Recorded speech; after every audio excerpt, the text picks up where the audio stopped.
Hello friends, welcome to insight Nifty channel. Vikram this side. तो कल के जो एडिशनल ऑब्जर्वेशंस थे उस पे कुछ एडिशनल ऑब्जर्वेशंस हैं। देखिए, मैं ये कहा था कि यहाँ पे बाय करना ये रीज़नेबल हो सकता है। ये रीज़नेबल हो सकता है, पर इसकी मुझे प्रोबेबिलिटी के बारे में बात करना था। अगर कोई भी पैटर्न अगर ट्रेडिंग रेंज में बनता है तो आप ऐसा मान लीजिए कि उसकी प्रोबेबिलिटी, भले ही सेम पैटर्न है, उसकी प्रोबेबिलिटी 50% हो सकती है। यही पैटर्न अगर मार्केट ब्रेकआउट कर रहा होता, मान लीजिए ये ट्रेडिंग रेंज होता, इसके ऊपर मार्केट ने ब्रेकआउट दिया है, मार्केट अब स्ट्रॉन्ग रैली कर रहा है, उस समय पे अगर आप ये बाय करते तो उसकी प्रोबेबिलिटी 60% टू 70% हो सकती है। ट्रेडिंग रेंज में अगर आप बाय कर रहे हो तो उसकी प्रोबेबिलिटी 50% होती है। इसीलिए इसमें यहाँ पे बाय करने में रिस्क ज़्यादा है। तो ट्रेडिंग रेंज में बेस्ट बेट कहाँ पे हो सकता है? देखिए, यहाँ पे हमने देखा था कि काफ़ी स्ट्रॉन्ग रैली थी, उसके बाद फिर हमने यहाँ पे बाय करने के लिए सोचा था। Middle of the trading range हम बाय कर रहे हैं। ट्रेडिंग रेंज के 80% ब्रेकआउट्स फेल होते हैं, इसलिए अगर आप यहाँ पे बाय कर रहे हो, मेक श्योर कि आप स्टॉप लॉस बड़ा यूज़ कर रहे हो। अब ये हो सकता है मार्केट यहाँ पे ब्रेकआउट फेल दे और फिर मार्केट रैली करें। ये एक्सपेक्टेड प्राइस एक्शन है, या हम ये मान सकते हैं कि ऐसा हो सकता है। अगर मार्केट स्ट्रॉन्ग ट्रेड में है तो एटलीस्ट वन लेग हम एक्सपेक्ट कर सकते हैं। तो हम अगर मान लीजिए 15 मिनट का भी चार्ट यहाँ पे लगा लेते हैं, तो हम यहाँ पे क्या एक्सपेक्ट कर रहे हैं? अगर हम ऑलराइट अगर यहाँ पे let's go to the 15 minutes, there is only one bar. ठीक है, हमें ये भी देखना है कि हायर टाइम फ्रेम पे जो पैटर्न बन रहा है उसको रिलेट करना है लोअर टाइम फ्रेम के पैटर्न से। कि हायर टाइम फ्रेम, देखिए यहाँ पे कॉन्जिक्यूटिव बुल बार्स हैं, इसका मतलब क्या हो सकता है? ये ब्रेकआउट की तरह हम इसे ले सकते हैं, या ये रैली है, ये माइक्रो चैनल में है। पर अगर आप लोअर टाइम फ्रेम पे चलते हो उसमें एक कैच है। जैसे पैटर्न्स हमें यहाँ पे दिख रहे हैं, क्या वैसे पैटर्न यहाँ पे नहीं है? इस बार के ऊपर वीक है, इस बार के ऊपर वीक है, यहाँ पे कॉन्जिक्यूटिव बुल बार्स हैं। हम और एक लेग ज़रूर एक्सपेक्ट करें, मार्केट अगर नीचे भी आता है तब भी रैली कर सकते हैं। इसलिए अगर आप यहाँ पे बाई करने के लिए सोच रहे हो तो मेक श्योर ऐसे स्टॉप लॉसेस हमें यूज़ नहीं करने हैं। 1 मिनट के स्टॉप लॉसेस यूज़ करना रिस्की है, यहाँ पे कभी भी कोई भी रिवर्सल आ सकता है। तो अगर आप यहाँ पे बाई कर रहे हो तो मेक श्योर आप ऑलमोस्ट ट्रेडिंग रेंज के नीचे ही स्टॉप लॉस यूज़ कर रहे हो, और हर ट्रेड पे आप जितना स्टॉप लॉस लेते हो उतना ही स्टॉप लॉस यूज़ कर रहे हो। तो एक तरीका है इसे ट्रेड करने का। यहाँ पे आप ज़्यादा क्वांटिटी ट्रेड नहीं कर सकते हैं। अब अगर हम 48,800 का सी देख लेते हैं,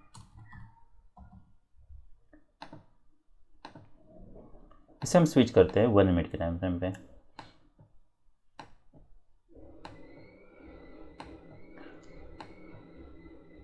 ऑलराइट, इसका हाई है 377, नेक्स्ट 378। ओके, तो इसका हाई तो ट्रिगर होता है पर कोई स्ट्रॉन्ग मोमेंटम नहीं है। I would usually prefer to keep, I mean मैं stop entry here few points about the previous bar. If let's say you can see there are two consecutive doji bars, if at all I have to make entry, and if the high of the previous doji bar is not far above the high of the latest bar, what I'll do, I'll make sure I always put my stop loss above the high of the previous to previous bar. So I'll keep my stop entry here. Anyway, देखिए उसमें कोई ज़्यादा logic या उसे कोई बहुत बड़ा advantage मिलने वाला है नहीं। बस मैं ये चाहूँगा कि यहाँ से मुझे सडनली कोई मोमेंटम मिले, ये भी हो सकता है मोमेंटम मिले और बार फिर से क्लोज हो, तो उसके कुछ प्रॉज एंड कॉन्स भी हैं। अगर आप मान लीजिए यहाँ पे कहीं पे मैं एंट्री लेने के लिए सोच रहा हूँ, तो जैसा मैंने बताया, हम यहाँ पे 1 मिनट पे ये ट्रेड को मैनेज नहीं कर सकते, या 1 मिनट पे मैनेज करना ये सब यहाँ पे रिस्की हो सकता है। हो सकता है आप यहाँ पे एंटर कर लो, उसके बाद फिर मार्केट इमीडिएटली नीचे आए, उसके बाद फिर मार्केट साइडवेज जाए, फिर मार्केट मोमेंटम दे। इसलिए अगर आप ये बाय कर रहे हो, मेक श्योर आप बड़ा स्टॉप लॉस यूज़ कर रहे हो। ये पहली कंडीशन है। और मान लीजिए आपने यहाँ पे बाय नहीं किया है, आपको हाई प्रोबेबिलिटी बेट चाहिए, क्या फिर से हम यहाँ पे बाय करने के लिए सोच सकते हैं? ये हाइंडसाइट में देख के आपको ऐसा लग सकता है कि हाँ, यहाँ से ये डबल बॉटम है, ये पोटेंशियल डबल बॉटम है, यहाँ से हम बाय करने के लिए रैली एक्सपेक्ट कर सकते हैं। अगर मैं यहाँ पे मान लीजिए बाय कर रहा हूँ 2/3 में, तो मैं कहाँ पे स्टॉप लॉस फिर एक्सपेक्ट कर रहा हूँ? तो अगर आप 2/3 में भी यहाँ पे भी बाय कर रहे हो, उस केस में भी आपको ये मेक श्योर करने के स्टॉप लॉस आपका इसके नीचे हो। तो आप यहाँ पे बाय कर रहे हो तब भी ये इमीडिएटली ये स्टॉप एंट्री यूज़ करना, ये लो प्रॉबिलिटी बेट है।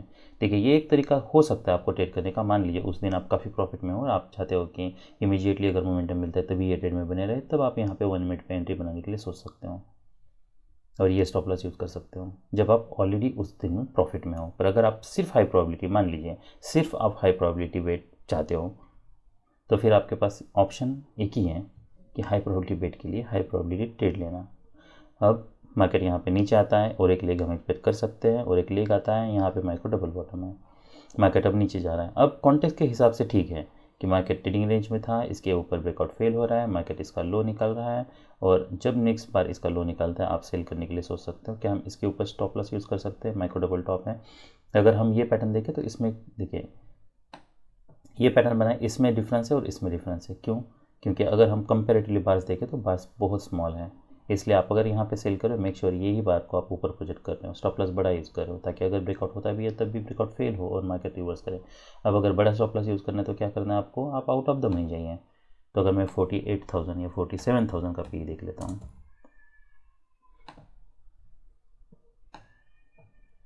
तो अगर आप यहाँ पे एंट्री करने के लिए सोच रहे हो, इसी बार को आपको 43 और ये 50 है, ये 39 है, और 20 पॉइंट ऑलमोस्ट 34 यहाँ हो रहा है, तो आप ये स्टॉप लॉस यूज़ कर सकते हो। ऐसे बार्स है, 3 बार्स है, तो हम थोड़ा वेट कर सकते हैं। अब देखना है कि जो भी रिवर्सल है माइनर आ सकता है, उसके बाद फिर यहाँ पे आप ये 2/3 में फिर यहाँ पे सेल करने के लिए सोच सकते हो, कुछ क्वांटिटी बुक करने के लिए सोच सकते हो, रिमेनिंग आप होल्ड कर सकते हो जब तक कोई क्लियर रिवर्सल नहीं आता है तब तक। तो यहाँ पे कोई मोमेंटम नहीं है, यहाँ पे कहीं पे आप फिर से एग्जिट करने के लिए सोच सकते हो। अब इसमें 2 वेरिएशंस है, ठीक है। तो सबसे हाई प्रोबेबिलिटी बेट जो था हमारे लिए वो ये था जिसमें हमें स्टॉप लॉस बड़ा यूज़ करना था, और फिर नेक्स्ट जो हमारे लिए सेल था वो जब भी मार्केट इसके नीचे आता है तो क्या तब हमें सेल करना चाहिए। अगर हम ये लेग देखें तो ये लेग काफ़ी स्ट्रांग है, हमें लेटेस्ट लेग पे भी फोकस करना है। इससे कंपैरिजन में डबल टॉप के ये लेग स्ट्रांग है। यहाँ पे काफ़ी सारे पुल बैक्स हैं, भले बार्स बड़े बन रहे हैं और यहाँ पे कॉन्जिक्यूटिव बियर बार्स हैं, बुल बार्स मिसिंग हैं। और अगर आप यहाँ पे सेल करने के लिए सोच रहे हो, अब ये इंटरेस्टिंग पैटर्न है। अगर हम ये देखें तो यहाँ पे ट्रेडिंग रेंज है, ट्रेडिंग रेंज के ऑलमोस्ट ये जो भी मिडिल थर्ड है उसमें है। यहाँ पे यूजुअली बायर्स होते हैं, ब्रेकआउट हो सकता है, ब्रेकआउट भी हो सकता है। अगर आप यहाँ पे सेल करने के लिए सोच रहे हो तो फिर इस ट्रेड को हमें मैनेज कैसे करना है। क्या हमें यहाँ पे स्टॉप लॉस यूज़ करना है, या फिर हमें इसके ऊपर स्टॉप लॉस यूज़ करना है, या फिर हमें यहाँ पे 3 चॉइस है हमारे पास। एक है कि ये 5 मिनट का स्टॉप लॉस यूज़ करें, दूसरी चॉइस है 1 मिनट पे एंटर करें, 1 मिनट पे स्टॉप लॉस, 1 मिनट पे ट्रेड को मैनेज करें। तीसरी चॉइस है आप यहाँ पे सेल करो, ये स्टॉप लॉस यूज़ करो। और हमारे पास 4th चॉइस है यहाँ पे सेल करो, इसके ऊपर स्टॉप लॉस यूज़ करो। तो इससे बेटर चॉइस कौन सी है और ये पोजीशन देख के हमें क्या करना चाहिए। ऑलराइट, तो कैसे ट्रेड कर सकते हैं, जो मैंने 4 चॉइसेस बताएं, यहाँ पे सेल करना, ये स्टॉप लॉस यूज़ करना, 1 मिनट पे मैनेज करना, या फिर 1 मिनट पे मैनेज करना, यहाँ पे सेल करना, ये स्टॉप लॉस यूज़ करना, यहाँ पे सेल करना, ये स्टॉप लॉस यूज़ करना। क्या बेस्ट बेट है हमारे लिए, 5 मिनट 1 मिनट पे मैनेज करना या यहाँ पे स्टॉप लॉस। तो ये डिपेंड करता है कि मार्केट किस कंडीशन में है। मान लीजिए अगर यहाँ से कोई स्ट्रॉन्ग सेल ऑफ होता और मार्केट BA10 में होता, क्या हम इसे मान सकते हैं मार्केट BA10 में ही है अभी भी, पर क्या हम कंफर्म हैं कि मार्केट यहाँ से BA10 में जा सकता है, वो क्लैरिटी नहीं है। अब वो क्लैरिटी क्यों नहीं है, इसलिए नहीं है क्योंकि मार्केट अभी भी ट्रेडिंग रेंज में है, कभी भी अब्रप्टली रिवर्सल आ सकता है। यहाँ से अगर बस मैं ये देख सकता हूँ कि यहाँ पे एक ब्रेकआउट पॉइंट था, पर इसका मतलब ये नहीं है कि मार्केट यहाँ से कुछ सेल ऑफ दे सकता है। हो सकता है मार्केट यहाँ पे साइडवेज जाए, अब्रप्टली कोई बाइंग आए, वो सब पॉसिबिलिटी बनी हुई है। तो अगर यही पैटर्न अगर मार्केट स्ट्रॉन्ग ट्रेंड में होता तब हम यहाँ पे सेल करते हैं, और 5 मिनट का नहीं, हम ये स्टॉप लॉस यूज़ करते हैं, ये रीज़नेबल है। पर अब मैं जब भी कहता हूँ कि स्ट्रॉन्ग BA10 में, अब जब तो यहाँ तो मार्केट BA10 में है पर उसकी क्लैरिटी नहीं है, ये मैं क्यों बोल रहा हूँ, वो इसलिए नहीं है क्योंकि अभी सिर्फ 2 लेग्स आए हैं, सिर्फ एक लेग आया है, उसके बाद फिर पुल बैक आया है, लेग काफ़ी स्ट्रॉन्ग है और एक लेग हम एक्सपेक्ट कर सकते हैं। अब ये हो सकता है कि मार्केट यहाँ पे साइडवेज जाए, ये भी हो सकता है मार्केट यहाँ से ब्रेक करें। जब मार्केट यहाँ पे नीचे आ रहा है, यहाँ से ब्रेक कर रहा है, क्या तब हम सेल करने के लिए सोच सकते हो, एक्सपेक्ट कर सकते हैं कोई स्ट्रॉन्ग सेल ऑफ आए, अभी भी नहीं। अब अभी भी नहीं। क्यों? क्योंकि यहाँ से पुल बैक काफ़ी डीप है। यह हो सकता है मार्केट यहाँ पे इमीडिएटली फेल हो, मार्केट साइडवेज जाए। तो यहाँ पे सेल करने का बेस्ट बेट क्या हो सकता है? क्या हमें यहाँ पे जैसे न्यू ब्रेकआउट हो रहा है यहाँ पे सेल करना चाहिए, या फिर यहाँ पे कोई डबल टॉप क्रिएट होता है तब से, माइक्रो डबल टॉप क्रिएट होता है तब सेल करना चाहिए, या फिर कोई लार्जर डबल टॉप क्रिएट होता है तब सेल करना चाहिए? तो मुझे बेस्ट बेट यही लगता है कि जब कोई लार्जर डबल टॉप क्रिएट होता है तब हम सेल कर सकते हैं, और उसमें अगर माइक्रो डबल टॉप बनता है तो उसकी प्रोबेबिलिटी ज़्यादा है। अगर हम ये पैटर्न देखते हैं, यहाँ पे मार्केट साइडवेज जा चुका है, ये एक बाय हो सकता है, ये हमें पर 1 मिनट पे मैनेज करना है, फिर से एंट्री नहीं बनानी है अगर इमीडिएट मोमेंटम नहीं मिल रहा है, क्योंकि लेग काफ़ी स्ट्रॉन्ग है। और अगर सेल करना है तो ये हमारे लिए एक सेल हो सकता है, पर इस केस में ये माइक्रो डबल टॉप है, इसका है हमारे लिए स्टॉप लॉस हो सकता है। अब मैं यहाँ पे सेल करने के लिए क्यों नहीं सोच रहा हूँ, क्योंकि यहाँ से इमीडिएटली बाइंग आई थी। यहाँ पे अगर if at all you are selling, ये हमें 1 मिनट पे मैनेज करना है। ये जो भी सेल ऑफ होगा वो हमें इमीडिएटली सेल ऑफ चाहिए। पर जैसा मैंने बताया, यहाँ पे बेस बेट हमारे लिए यही हो सकता है कि मार्केट कुछ समय पे साइडवेज जाए, उसके बाद फिर ब्रेकआउट दें, क्योंकि हम अभी लोअर थर्ड में है। तो लोअर थर्ड में हमें अगर बाय करना है तो यहाँ पे हमें बेटर पैटर्न चाहिए। ऐसे सिर्फ कोई बियर बार बनाए, स्ट्रॉन्ग बियर बार है, एंड तो हम ये नहीं एक्सपेक्ट कर सकते कि मार्केट यहाँ से स्ट्रांगली ब्रेक करता है। और मान लीजिए अगर आपने गलती से ले भी लिया तो कैसे मैनेज करोगे? मान लीजिए उस समय पे एनालिसिस में कोई गलती हो गई आपसे। चलिए हम थोड़ा लोअर टाइम फ्रेम पे चलते हैं।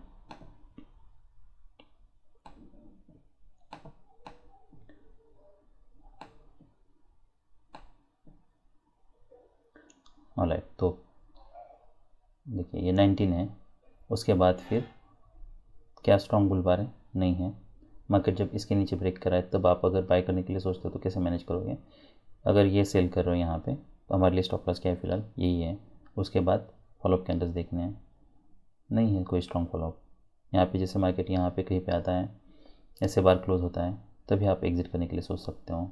तो ये ऑलमोस्ट आपका ब्रेक इवन पे एग्जिट होता अगर आप एंटर करते तब भी, या फिर 1 और 2 पॉइंट्स के लॉस में क्लोज होता है। तो ये एक तरीका है इसे ट्रेड करने का। और नेक्स्ट जो हमारे लिए सेल ऑफ था वो जैसा मैंने बताया, इसके नीचे फिर जब मार्केट ब्रेक करता है 49, यहाँ पे आप सेल करने के लिए सोच सकते हो। यहाँ पे हमें ये समय एटलीस्ट इतना बड़ा स्टॉप लॉस हमें यूज़ करना है, फॉलोअप कैंडल्स देखना है। यहाँ पे कहीं पे एग्जिट करने की ज़रूरत नहीं है। स्ट्रॉन्ग ब्रेकआउट होता है, पुल बैक है, यहाँ पे कुछ क्वांटिटी ज़रूर बुक करनी है। यहाँ पे हमें नहीं बुक करनी है क्योंकि लेग टाइट चैनल में है, तो और एक लेग हम एक्सपेक्ट कर रहे हैं। और यही अगर ब्रेकआउट फेल होता है, यहाँ पे कोई डबल टॉप क्रिएट होता तब मैं एग्जिट करता, या फिर कुछ क्वांटिटी बुक करने के लिए सोचता, रिमेनिंग इसके नीचे फिर मैं स्टॉप लॉस ला के रखता। अभी यहाँ पे आप कुछ प्रॉफिट बुक कर सकते हो, रिमेनिंग आप होल्ड कर सकते हो। फिर आप यहाँ पे पता है हमें ब्रेकआउट नहीं हो रहा, इसके नीचे पुल बैक दे रहा है, तब हम यहाँ पे रिमेनिंग एग्जिट करने के लिए सोच सकते हैं। तो यहाँ पे अगर हम देखते हैं तो लेग काफ़ी वीक है। यहाँ पे मार्केट इमीडिएटली ब्रेकआउट करने के, यहाँ पे ऑलमोस्ट लोअर थर्ड में है, मोमेंटम ब्रेक हो सकता है। हमें अगर यहाँ पे सेल करना है तो यहाँ पे कोई लार्जर डबल टॉप है, यहाँ से कोई स्ट्रॉन्ग मोमेंटम चाहिए। ऐसे पैटर्न से भी बेटर पैटर्न ये है। ऑलराइट, तो अभी हम निफ्टी 50 देख लेते हैं। अब अगर मैं निफ्टी 50 का पैटर्न देखता हूँ तो यहाँ पे हमारा बाय नहीं बन रहा, पर ये बाय ज़रूर बन रहा है। और अगर यहाँ पे बाय बन रहा है तो हमारे लिए स्टॉप लॉस क्या होना चाहिए? अगर आप बाय कर रहे हो तो ये इमीडिएटली स्टॉप लॉस नहीं यूज़ करना है, हमें मार्केट को थोड़ा समय देना है। तो स्टॉप लॉस इसके नीचे होना चाहिए। फिर अगर मार्केट ब्रेक करने के लिए फेल करता है, अगर डोजी बार बनता है तब आप वेट कर सकते हो यहाँ पे। अगर मार्केट इमीडिएटली ब्रेकआउट आपको नहीं दे रहा, यहाँ पे आपने एंट्री किया, मान लीजिए ये हमारे लिए स्टॉप लॉस है। अगर मार्केट इमीडिएटली ब्रेकआउट नहीं कर रहा है, इसके ऊपर ब्रेकआउट फेल होता है, रिवर्सल आता है, तब हमें एग्जिट करना है। अब क्या यहाँ पे हमें अगर एंटर करना है तो मेक श्योर आप 1 मिनट पे एंट्री ले रहे हो। और फिर सेल करने के लिए काफ़ी सेल ऑफ आता है, उसके बाद फिर मार्केट ब्रेक कर रहा है, फिर इसके नीचे मार्केट, जब ये 1 मिनट पे एंट्री लेनी है। अब हमें यहाँ पे 15 मिनट का स्टॉप लॉस यूज़ नहीं करना है। मार्केट यहाँ पे साइडवेज जा सकता है, और फिर जैसे वेज है यहाँ पे आप कुछ बाय करने के लिए सोच सकते हो। मोमेंटम देख के फिर आएगा, आपको ट्रेड को प्लान करना है कि हम यहाँ पे सेल कर सकते हैं, नहीं मोमेंटम काफ़ी वीक है। तो यहाँ पे जो बेस्ट बेट था यही था। उसके बाद फिर क्या हम यहाँ पे सेल करने के लिए सोच सकते हैं? और ये पैटर्न में और बैंक निफ्टी के पैटर्न में क्या डिफरेंस है? देखिए इसमें कुछ डिफरेंसेस हैं। अगर मैं ये पैटर्न देखता तो यहाँ पे एक वेज बना है, उसके बाद फिर यहाँ पे ब्रेकआउट है, पुल बैक अगर हम देखते हैं तो काफ़ी डीप है। अगर यही पैटर्न अगर हम बैंक निफ्टी पे देखते हैं, देखिए अगर ये थोड़ा ऐसा लग सकता है कि that is not making sense, पर मुझे ऐसा लगता है कि इससे बेटर कोई रिलेट करने का कोई बेटर तरीका नहीं है। पर यहाँ पे अगर हम देखें तो यहाँ पे जो भी बुल बार्स हैं वो कोई स्ट्रॉन्ग बुल बार्स नहीं है। जो भी रिवर्सल आया है उसके बाद ये भी कोई स्ट्रॉन्ग नहीं है। पर यही पैटर्न अगर हम निफ्टी 50 पे देखते हैं तो यहाँ पे ब्रेकआउट देखिए, यहाँ पे ब्रेकआउट पॉइंट था, यहाँ पे गैप क्रिएट होता है, भले निगेटिव गैप है क्योंकि मार्केट रैली करता है फिर नीचे आता है। अगर मैं ये पैटर्न देखता हूँ, यहाँ पे भी गैप है पर यहाँ पे निगेटिव गैप है। यही पैटर्न अगर मैं निफ्टी 50 में देखता हूँ तो क्या यहाँ पे निगेटिव गैप है? नहीं है। तो बियर्स उतने स्ट्रांग नहीं है। अगर ये पैटर्न में देखता हूँ तो यहाँ पे अगर मैं ब्रेकआउट देखता हूँ तो मार्केट ब्रेकआउट पॉइंट के ऊपर क्लोज दे चुका है, वहाँ पे क्लोज नहीं दिया है। यहाँ पे अगर मैं ब्रेकआउट पॉइंट देखता हूँ मार्केट ने इसके ऊपर क्लोज दिया है। यहाँ पे भले 2 गैप्स बने बाद में इसने क्लोज दिया है, पर अगर हम ये पैटर्न देखते हैं तो इसमें गैप्स क्लोज हो रहे हैं। इसलिए इसकी जगह पे मैं ये मानूंगा कि इसकी प्रोबेबिलिटी ज़्यादा है क्योंकि गैप्स बन रहे हैं और बियर स्ट्रांग है। इसलिए मैं यहाँ पे सेल करने के लिए नहीं सोचूंगा। अब जब ब्रेकआउट होता है उसके बाद मार्केट इसका लो निकाला है क्या, तब हम सेल करने के लिए सोच सकते हैं। और अगर सेल करने के लिए सोच रहे हैं तो अगर मैं यहाँ पे सेल करने के लिए सोच रहा हूँ तो लो प्रोबेबिलिटी वेट है, पर मैं चाहूँगा कि मार्केट इमीडिएटली सेल ऑफ दे। अगर नहीं देता है तो I'll not be in this trade. तो अगर मैं यहाँ पे ये ओके 2.35 की कैंडल है 235 ऑलराइट। तो अगर मार्केट ऐसे कुछ मोमेंटम दे रहा है तो मैं यहाँ पे सेल करने के लिए सोच सकता हूँ। इमीडिएट मोमेंटम चाहिए, ये एक तरीका है इसे ट्रेड करने का। अगर मैं हाई टाइम फ्रेम पे चलता हूँ 15 मिनट, देखिए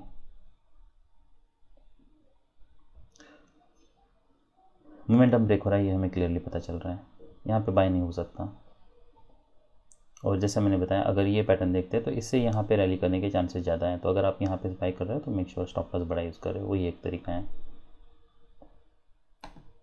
तो ये सब रीजनेबल ट्रेड्स थे और एडिशनल ऑब्जर्वेशन पे और एडिशनल ऑब्जर्वेशंस थे।